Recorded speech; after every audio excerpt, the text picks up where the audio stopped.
Bonjour Mathilde. Bonjour Patricia. Si certains en doutent parfois, l'immobilier a toujours un intérêt. Tu ne peux que confirmer? Ah bah oui, effectivement. Alors, il y a bien sûr toujours des effets de mode, un peu comme nos vêtements, mais l'immobilier est un tout petit peu moins à la mode aujourd'hui, mais il y a un intérêt, bien sûr, de continuer à diversifier les allocations avec des produits structurés, des fonds en euros, des UC et des UC également immobilières ou des SCPI, et de diversifier aussi les allocations de SCPI.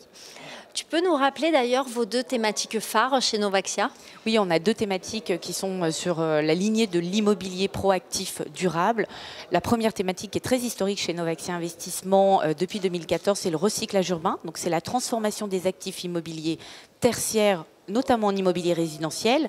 Et à l'heure du Covid, quand nous lancions la société civile éligible au contrat d'assurance vie Novaxia Air, il y avait à peu près 2 millions de mètres carrés qui étaient vides d'immobilier de bureaux rien qu'en Île-de-France.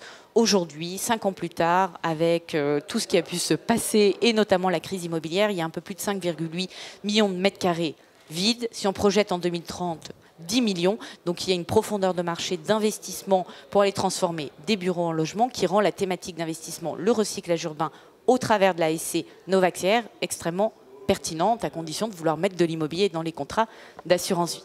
Et la deuxième partie de nos stratégies, c'est l'immobilier durable au travers de la SCPI Novaxia Neo, qui est la première SCPI nouvelle génération et également sans commission de souscription, alors avec des frais de gestion pour ma compliance.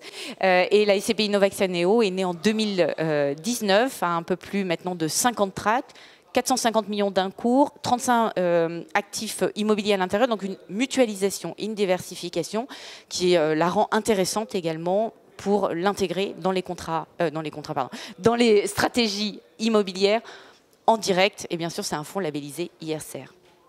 Un bel engagement auprès des CGP, un beau message. Merci beaucoup Mathilde. Merci Patricia.